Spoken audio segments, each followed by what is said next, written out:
Welcome everyone to Coin New Yen Review channel.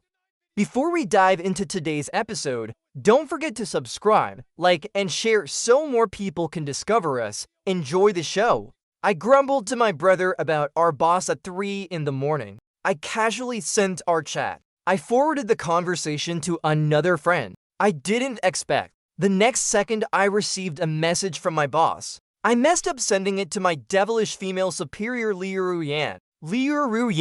She always sends me plan revisions in the middle of the night. I wondered if he has no personal life. I asked my brother if he knew how severe her obsession with cleanliness is. I remarked that it's worse than disinfecting something dropped on the floor. At the last company dinner, I saw him secretly vomiting in a corner.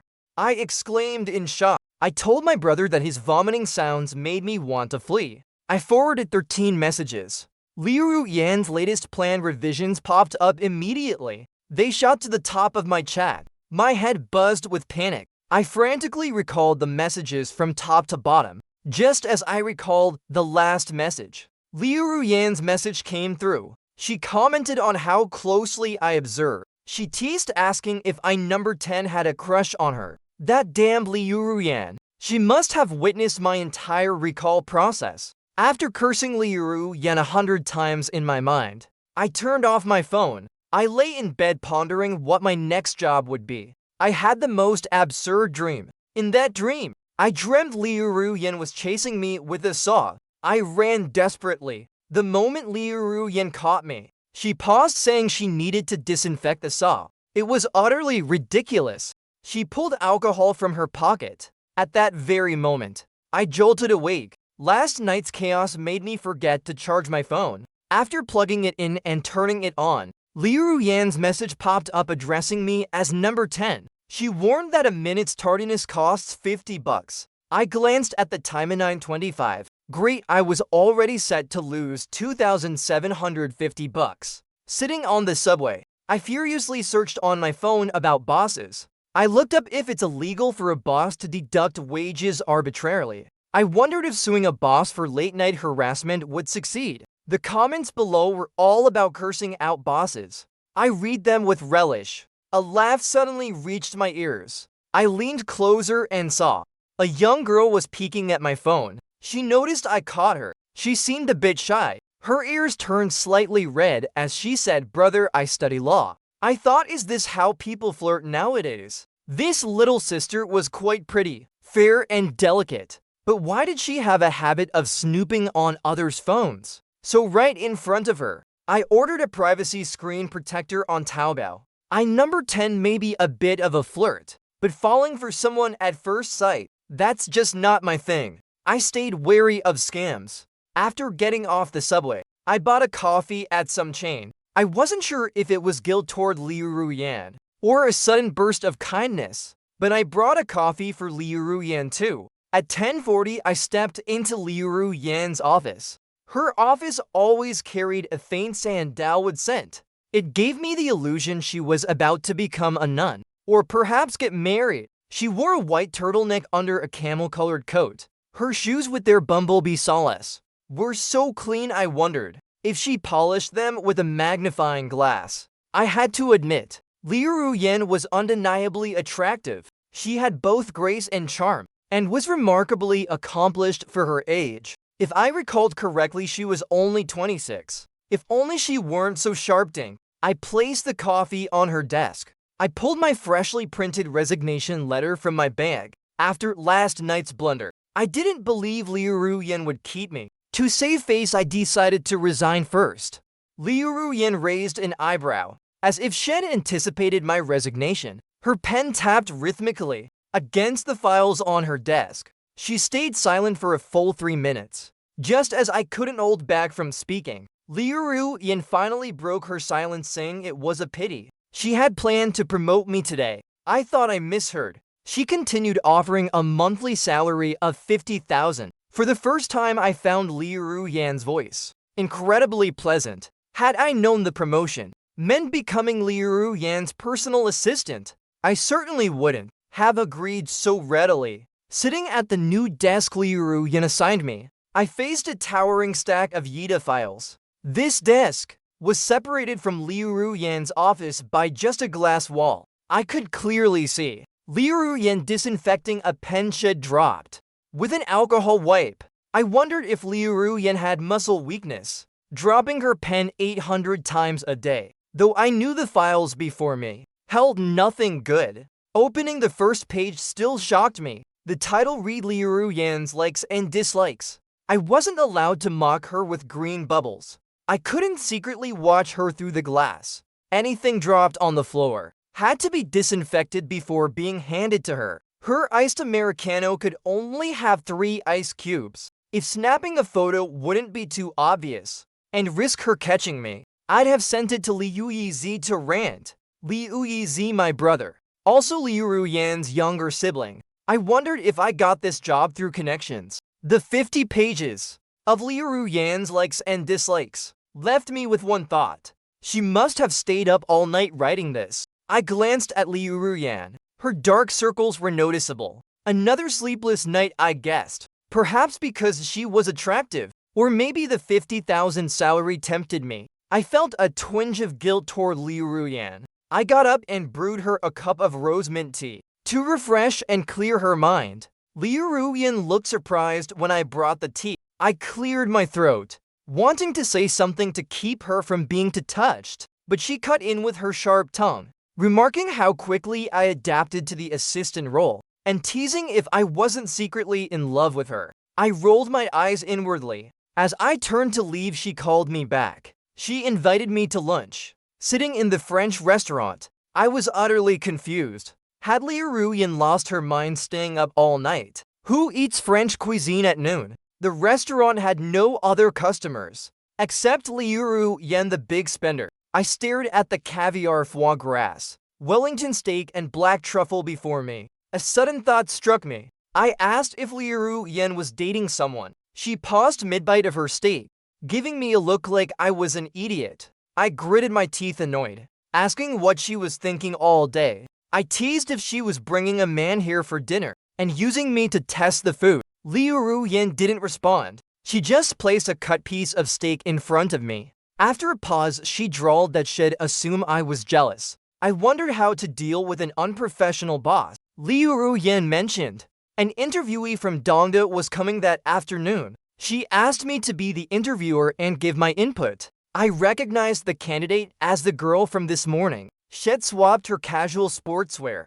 for a formal outfit, looking much more mature. This morning she'd sat and chatted with me. Now she stood before me, nearly as tall as Liu Ruyan, about 1.65. I glanced at her resume. Sai weighed 22, law major. Over lunch, I asked Liu Ruyan why she was hiring a law graduate. She said it was to deal with my tardiness fines. Sai Wei was thrilled to see me, excitedly saying, "Brother, we meet again." I nervously glanced at Liu Ruyan beyond the glass. She was in a video meeting, not noticing me. I relaxed instantly. Grinning, I started chatting with the little sister. She was genuinely pretty, with double eyelids and a high nose. Her smile revealed 2 small tiger teeth. Absolutely adorable. A completely different type from Liu Ruyan. As number 10, a bit of a flirt, I declared, on Liu Ruyan's behalf. Sai Wei was hired. After her video meeting, Liu Ruyan instinctively looked at me. Her red turtleneck made her skin look even fairer. Her long wavy hair glowed reddish-brown in the sunlight. Her lips moved, chatting about something, with her new employee laughing vibrantly. I thought it was time to move my desk right next to hers. I was discussing nearby restaurants with Sai Wei when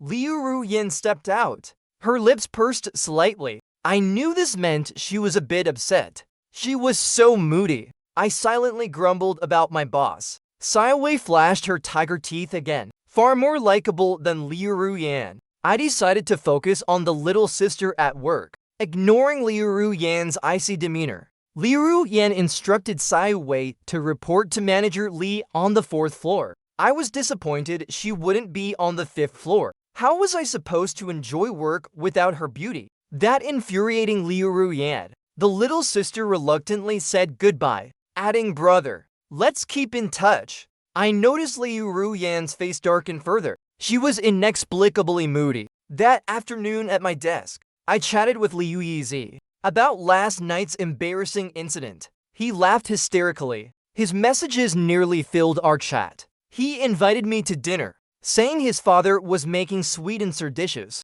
after work to join him and his sister. I stole a glance at Liu Ruyan. She caught me. I quickly pretended to work. I wasn't scared of Liu Ruyan, but with a 50,000 salary, slacking felt wrong. I agreed to Liu Yijiao's invite. Since Liu Ruyan returned from Paris this year, I rarely ate at Aunt's house. Liu Ruyan's mother Munian Ci was as gentle as her namesake. Like the Munian Ci from the Legend of the Condor Heroes, Liu Ruyan took after her father's personality, quiet but sharp-tinged. Unlike her, he was harsh with me. My mother and Aunt Mu were best friends. My father and Liu Fu were business partners. By this storyline, shouldn't I be betrothed to Liu Ruyan? If not for that incident, I might have liked Liu Ruyan. In the passenger seat of Liu Ruyan's car, I fumbled around. I asked if she had pins in her seat.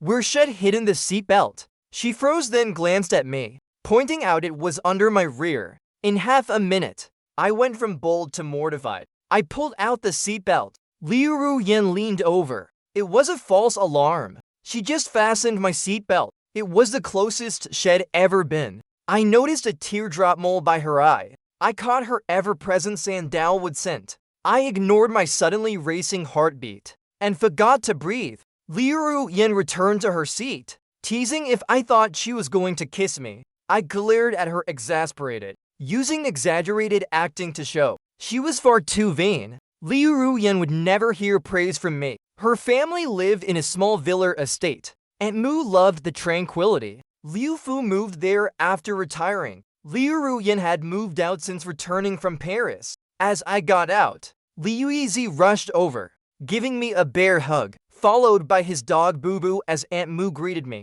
She said it had been ages since she saw me, urging me to come inside. The table held my favorite sweet and sour shrimp, cola chicken wings, braised ribs, and broccoli with shrimp. Aunt Mu kept serving me food. We chatted happily at the table, except for Liu Ruyan. She silently peeled shrimp, likely due to her germophobia. I ate while Aunt Mu piled more food. I was soon stuffed. As I reached to wipe my mouth, Liu Ruyan placed a bowl of peeled shrimp before me. Liu Yizi winked at me. Amid Liu Fu and Aunt Miss warm smiles, I quietly finished the shrimp. That sly Liu Ruyan did it on purpose. After dinner, I offered to wash dishes. Liu Ruyan followed me in. I suspected she'd taken the wrong medicine today. She shadowed me as I washed dishes. And when I played with the cat, I finally snapped at her. Didn't she have a cleanliness obsession? Yet she was holding the cat. She calmly said, stroking the cat, that she was treating her germophobia. Compared to her, I seemed the unreasonable one. At 8:30, I prepared to leave. Liu Ruyan offered to drive me, saving me cab fare. I buckled my seatbelt immediately. She glanced at me but said nothing. After 5 minutes of silence, she suggested we take a walk. She drove us to Nanjing. It was late November. The bridge was windy. I tightened my white coat. The bridge's lights were bright, casting long shadows across from rows of residential buildings. Someone sang Jaich's song. The voice carried on the autumn breeze, faint and fleeting. It was Flowers See, my favorite song in high school. I'd once begged Liu Ruyan to sing it for me. I was lost in memories when Liu Ruyan hummed it beside me. Her voice was like a curse. I wasn't exaggerating. She never sang for me in high school. I thought she was aloof, but she was just tone deaf. I felt she single-handedly ruined my love for Flower C. I faked a sneeze, hoping she'd stop singing. It worked like a charm. She shut up instantly, then took off her scarf and wrapped it around me. I swore I didn't want her scarf. I just wanted her to stop singing. Her scarf carried that faint sandalwood scent. It was like her distant. If we hadn't known each other since childhood, I doubted someone like her would walk with me. I looked at our shadows, so close together, yet I felt a chasm between us. I had liked Liu Ruyan back in kindergarten. My father took me to Aunt Miss' house. Little Liu Yizi gave me a big bear hug on sight. He adored me. Liu Ruyan, 2 years older. At 7, he already played the piano. I'd never forget that afternoon. Sunlight bathed 10-year-old Liu Ruyan, as if gilding him in gold. Later, I wondered, maybe it wasn't Liu Ruyan who shone, but a child's innocent affection, being 2 years younger. Growing up, I didn't have the close bond with Liu Ruyan, like in childhood sweetheart novels. In 7th grade, she was in 9th, always rushing between school and tutoring. When I was a freshman, she was preparing to study abroad. The only time we were close was the month before she left.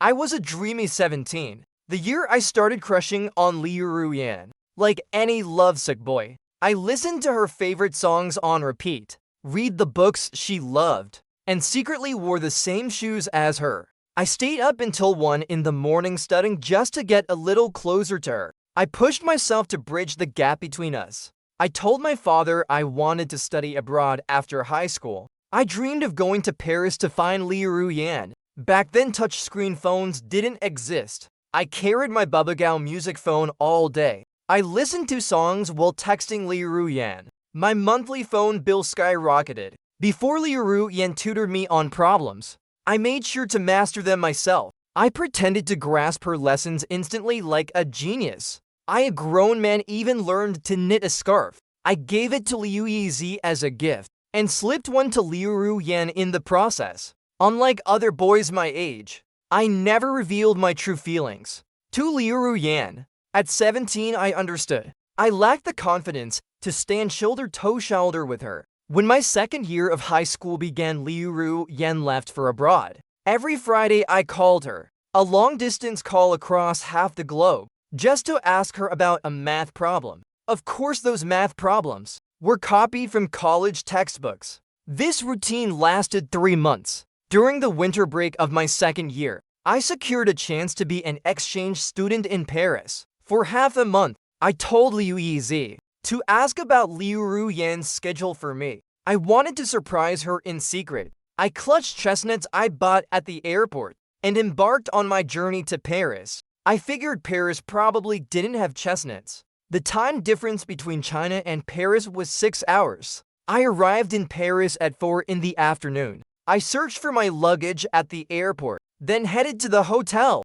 By the time I finished all the tedious tasks, it was 7. It was snowing lightly that day. I hurried over Travelworn, only to see Liu Ruyan lying in the arms of a blonde, handsome guy. My blood pressure spiked. My love as number 10 ended before it even began.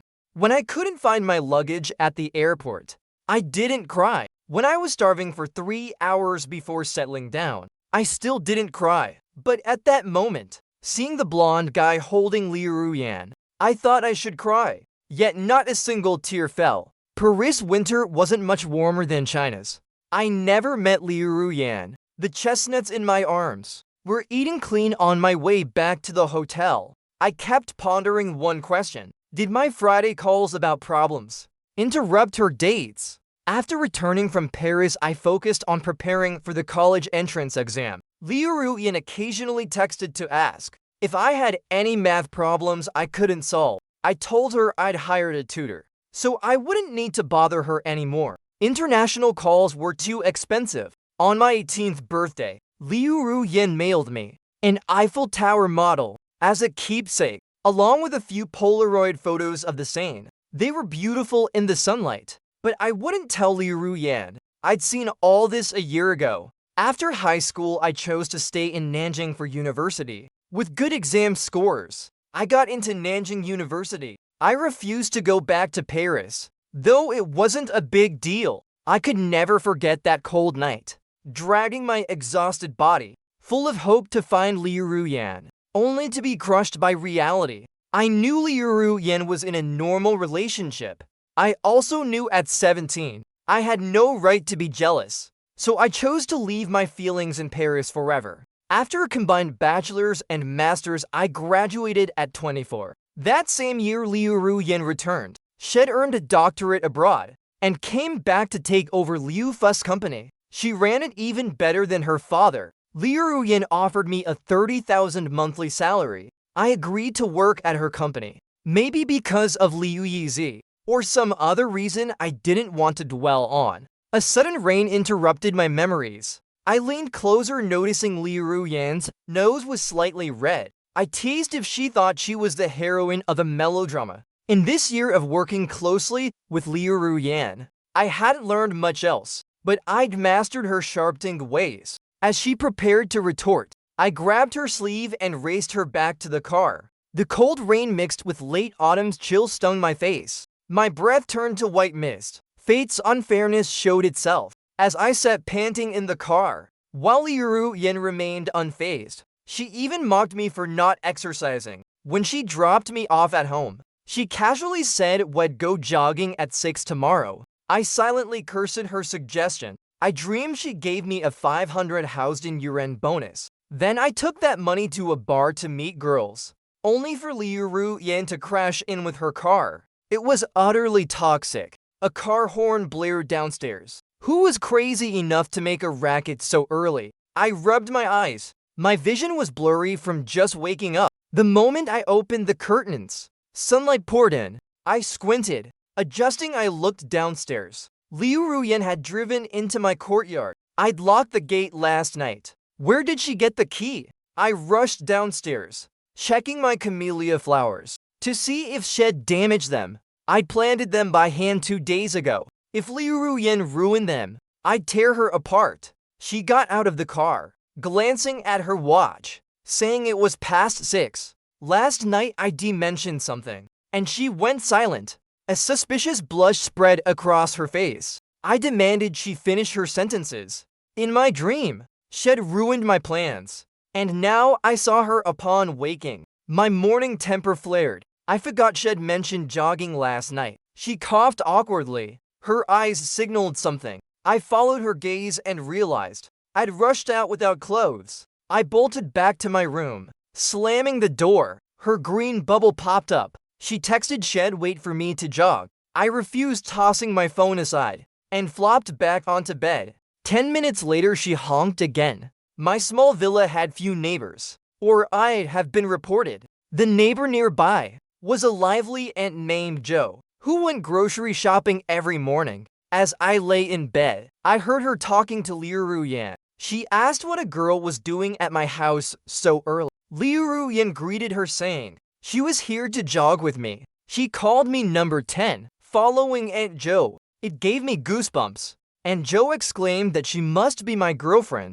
Her voice was loud, laced with gossip. She said I was mad at her and ignoring her. Liu Yan's voice rose almost tearful, as if I'd abandoned my wife to stop her nonsense. I dressed and washed up at lightning speed, rushing downstairs, and Joe had already left. I missed my chance to clear things up. I glared at Liu Yan. She gave me an innocent look, saying where else could I find such a caring boss? I had to admit her stamina was impressive. She led me onto laps around the park. I was exhausted like a dog, yet she could run another lap. I sat on a park bench waiting, and ran into Xia Han. Xia Han was the girl who years ago knocked out Liu Zhao's tooth with a punch. Over the years, she was no longer that frail girl, now a graceful young woman, tanned and vibrant from playing tennis. She greeted me saying it had been a while. I'd heard from Liu Yizi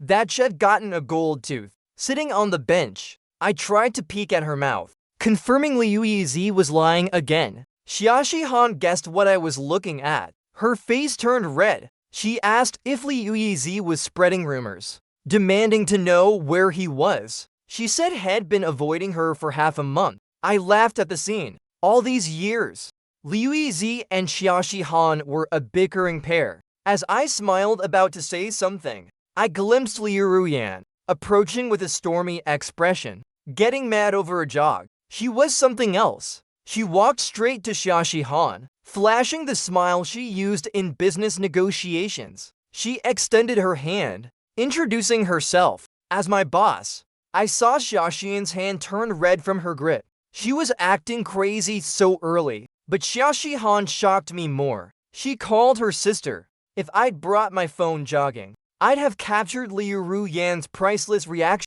in half a minute. Her expression shifted from a smile to confusion, then shock and finally pity. I wanted to say, someone likes your brother. Why the pitying look? She drove me home, When I got out, she followed. I asked what she was doing. She said she was going to shower. I pointed out her company had showers. I refused to let her in, blocking the door with my arms. She sighed helplessly, hugged me briefly, then entered, leaving me stunned outside. I sat on the couch, still in workout clothes, staring at the bathroom door. My mind conjured 1,000 ways to get back at her, but those thoughts vanished the moment she emerged, wrapped in my bath towel, barely covering her thighs. I grabbed my phone to snap a photo. She rushed over, snatching it. We ended up in an awkward position, me sprawled on the couch, her pinning me down, holding my phone in one hand, clutching her chest with the other. I teased that she had nothing to cover. She stared at me silently. Water from her hair dripped onto my face. I pushed her off. She went to her car to get clothes. I sat on the couch, heart pounding. Then I heard Aunt Zhao's voice, commenting on young people's energy. At 8, Liu Ruyan said we had a meeting. From Sai Wei's report, I learned she hired a law graduate because the company faced a PR crisis. Sai Wei explained the IP addresses of the rumors pointed to a smear campaign targeting Liu Ruyan, claiming she lacked the ability to run the company, relying solely on her father, and that the company was falling apart. Utter nonsense. I wanted to know who could fabricate such absurd rumors. Her competence was obvious to all. Normally, such rumors could be ignored, but with a major project in progress, at this critical moment, everyone suspected sabotage. Liu Ruyan showed no reaction. While my anger was plain on my face, Li Xie reassured me it'd be fine. I gradually calmed down. I noticed Liu Ruyan smiling at me. How could she smile at a time like this? Li Xie, the company's risk control manager, took Sai Wei to handle preparations after the meeting. I trailed behind Liu Ruyan, lost in thought. She had no real enemies growing up. Who would target her like this? I mentally reviewed her connections from kindergarten to high school, but overlooked her 7 years abroad. She suddenly stopped, addressing me as number 10. She said we'd go to M City tomorrow, a weekend. That infuriating woman was making me work overtime again. But I quickly realized M City was where the rumors originated. It was a 12-hour flight. The night before, I downloaded a movie to watch on the trip, Flip, directed by Rob Reiner. Liu Ruyan said she wanted to watch too. I gave her one of my earbuds. When the grandmother in the movie said that iconic line, that one day you'd meet someone as vibrant as a rainbow, and everyone else would seem like clouds, Liu Ruyan whispered something in my ear. Just as the plane hit turbulence, I didn't catch what she said. I pulled out my earbud, asking what. She claimed she said nothing. With an innocent look, I cursed her silently for not owning up. M City's winter was freezing. I shivered the moment we landed. Since we were only staying 2 days, I hadn't packed much. Liu Ruyan took off her scarf and gave it to me again. I suddenly recalled the scarf I knitted for her at 17. I never saw her wear it. She probably threw it out. It had been years. I suppressed a pang of disappointment. Her room was across from mine. She told me to rest, and we'd get lunch at noon. I thought she'd take me to another French restaurant. Thank goodness, she chose a normal diner. But what happened next caught me completely off guard. Right after we sat down, I saw that blonde guy from 7 years ago. I looked at Liu Ruyan, my emotions a mess. From her perspective, I didn't know the blonde guy, so I played dumb, asking who he was. He glanced at me, calling me number 10, a question mark forming in my mind. Before I could respond, Liu Ruyan's voice cut in, naming him Yi Tangshan. She accused him of starting the rumors. I stared at them wide-eyed. She brought me to watch her argue with her ex. What kind of drama was this? A lover's quarrel turned sour. The blonde guy ignored her, staring at me, and asked her if I was the man she'd loved for 9 years. If my jaw could detach, it would hit the floor. Liu Ruyan continued, telling him he didn't need childish tactics to get her attention. She said if he thought number 10 was a figment of her imagination, now I stood before him in the flesh. She paused, then told Yi Tangshan His actions didn't match his usual pride. Gone was her usual sarcasm and humor. Her words to him were sharp and merciless. As I'd guessed, the blonde guy left without eating. I lost my appetite too. The information overwhelmed me. I don't recall how I got back to the hotel. My mind was consumed by his words about her liking a man for 9 years. I desperately wanted to ask her what it meant, but the words stuck in my throat. Lost in thought, I fell asleep on the bed. Liu Ruyan's knocking woke me up. I opened my eyes to find it was already 6 in the evening. Outside, the sky was pitch black. Heavy rain was still falling, with occasional thunder rumbling. I opened the door to let Liu Ruyan in. She was drenched from head to toe, as if she'd just come from outside. She pulled 2 boxes of spicy hot pot from her coat. Still warm, she called me number 10. She teased if I was a pig for sleeping the whole afternoon. As she spoke, she unwrapped disposable chopsticks. Handing them to me, she watched quietly. Then she mentioned M-City had issued a red rainstorm warning. Delivery services were halted. The hotel wasn't serving dinner, so we'd have to make do. I noticed her ears red from the cold, and the hem of her clothes soaked by rain. I suddenly thought to turn on the air conditioner. We ate the spicy hot pot in silence. The room filled with the aroma of red oil. Things got worse. Halfway through, the hotel lost power. Still, the room's door relied on an internet connection. With the power and internet down, I called the front desk, but no one answered. A sudden clap of thunder roared outside. By the flash of lightning, I saw a faint blush on Liu Ruyan's face. I remembered. She always caught a cold after getting wet. I stood to peel off her wet clothes. Her voice was muffled. She said she'd take the lead in such matters, and began undressing herself. I thought the rain must have muddled her mind. I asked what she was thinking, urging her to change out of wet clothes and lie down. I kept helping her with her coat. She insisted she could do it herself, yet her hands lingered around my waist. I wondered if she was doing it on purpose. Finally, I got her to lie down. I tucked her in and sat beside her. She fell asleep quickly. Thunder and lightning raged outside. In the dark, I caught that familiar sandalwood scent. On impulse, I stole a kiss at the corner of her mouth. As I moved to leave, she grabbed the back of my head, deepening the kiss.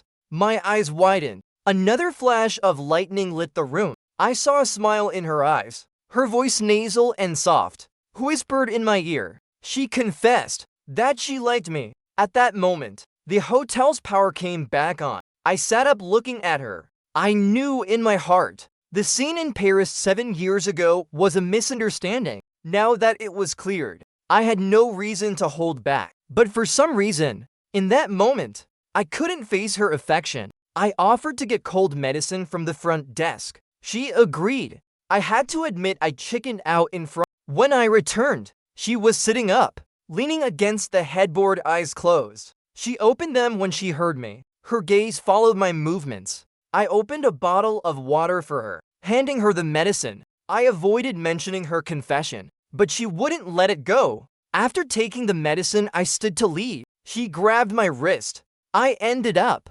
sprawled awkwardly across her. Our eyes locked. She asked me to be her boyfriend. Her nose brushed against mine. At such close distance, I saw the teardrop mole by her eye again, and caught her familiar sandalwood scent. So close! My face should have flushed, my heart raced, but somehow I found the courage to lift her chin with my finger. I heard myself say I heard she'd liked me for 9 years. My heart pounded after saying it. She chuckled softly. Her lips grazed my right ear, tickling. In a soft voice, she told me, "It might be more than that."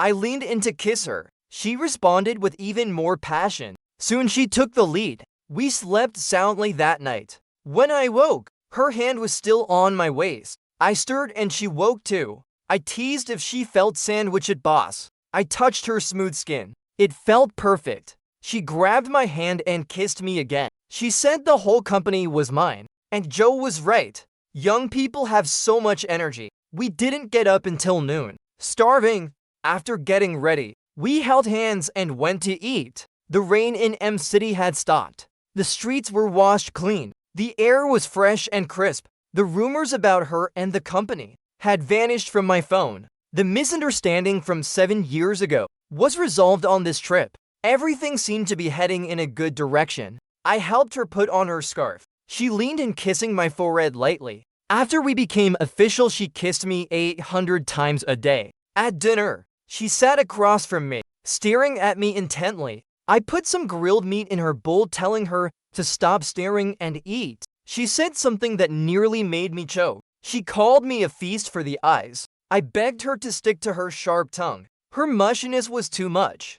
Our flight back to Nanjing was at 8, meaning we had an afternoon for a date. We visited a famous park in M City. The city had many sycamore trees. We walked down a small path. Sycamores shaded most of the sky. Fallen leaves, damp from last night's rain, crunched underfoot. She squeezed my hand, her tone tinged with disappointment. She asked why I stopped asking her about problems in my senior year. I didn't know how to tell her that I'd gone to Paris to find her, and felt too embarrassed to admit it. I brushed it off, saying phone bills were too expensive. I suddenly felt grateful that after all the twists and turns, I ended up with the person I'd always liked. We got back to Nanjing past 10.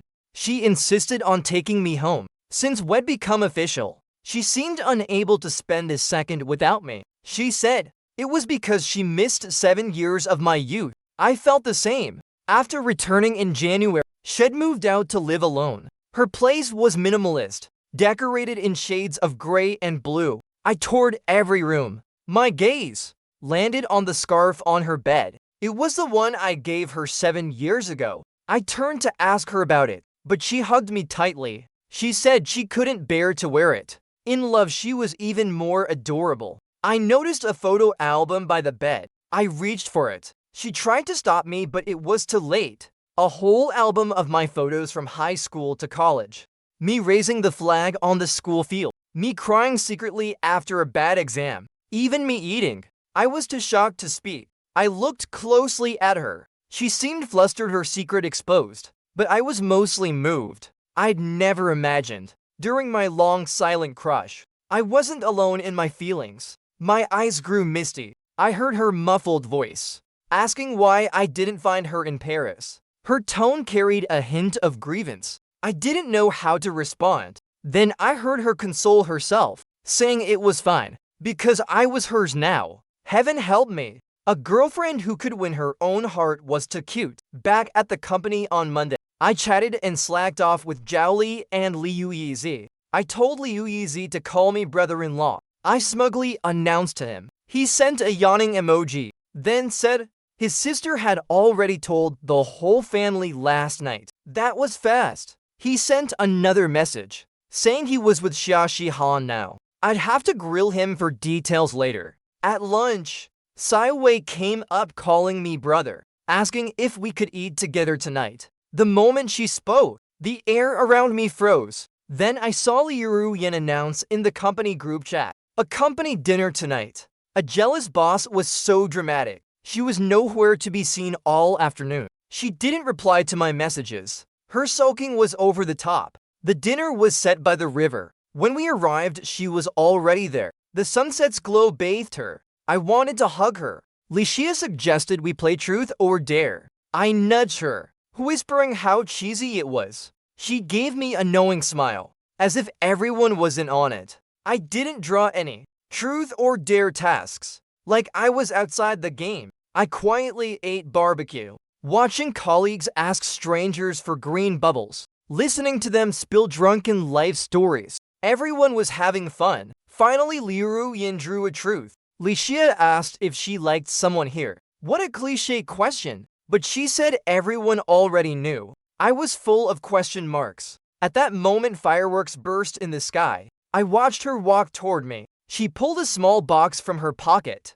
I had a guess but didn't dare dwell on it. Her voice trembled slightly. She paused, then said, addressing me as number 10, asking if I'd marry her. She said she couldn't wait, wanting me to marry her soon. I was too excited to speak. I heard Li Xia say she'd finally waited for this day. I heard Liu Ruyan apologize for not replying that afternoon. She'd gone to pick up the ring, leaving her phone in the car. Before she finished, I hugged her, then knelt on one knee shouting her name, asking her to marry me. I heard the crowd cheer, and her whisper in my ear, saying she would. I realized someone had loved me for so many years. Ranran reminded me the side story was coming. From Liu Yan's perspective, she worked until 3 in the morning. Just as she was about to sleep, her phone buzzed with a string of messages. The notification was my string of complaints about her. Her first thought was why I wasn't asleep, reading the content. She felt a pang of guilt, wondering if she disturbed me too often at night. She began reflecting if she'd put too much work pressure on me about her germophobia and the time she got drunk. Regarding her germophobia, she thought she should work on it. It was indeed excessive. About getting drunk, she decided not to drink so much next time. Watching me recall my messages one by one, she suddenly wanted to tease me. She'd typed her reply long before, waiting until I recalled the last message to send it. She could already imagine me freaking out on the other side. Her sleepiness vanished. She lay in bed lost in thought, realizing a serious issue. Did I hate her? She imagined the worst, assuming I despised her. If she suddenly treated me well, it would seem strange to me. So she got up and wrote 50 pages about her likes and dislikes, deciding I should memorize them, so I'd always be thinking of her even if just to complain. At least I'd have her in my heart. When I handed her my resignation, her palms were sweating. She wondered how to keep me without seeming deliberate. She swore even business deals didn't make her mind race like this. She offered me a promotion and raise. I happily agreed. Maybe I didn't hate her that much. The raise didn't matter. The company would be mine eventually. The promotion was selfish, placing me in the assistant's office so she could see me whenever she looked. I brewed her rose mint tea. She was thrilled. Something made her even happier. She noticed we wore matching coats that day, though it was a coincidence. She searched online for date restaurant ideas, so she booked a nearby French restaurant, but the effect wasn't great.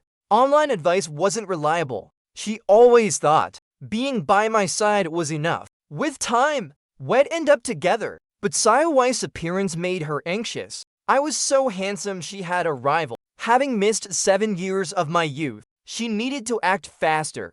She wished she'd started pursuing me in January. First, she'd send Sayawai to another floor. She asked Liu Yizi for help to get me to dinner at her place. He agreed. Had known she liked me for ages. In Paris, she had him send her my photos. Many lonely nights abroad were spent looking at my pictures. She truly loved me. She knew I loved sunsets. On my 18th birthday, she photographed the same sunsets in every season, often facing cloudy days. But for me, the wait was worth it. When I was in my senior year, I asked her about problems, all collegial of questions. With the time difference, she waited by the phone every Friday, but she wondered why I stopped calling. She felt disappointed. Licia told her men liked attentive women, so at dinner, she kept peeling shrimp for me, but forgot when to give them to me. She thought it was adorable that I ate too much.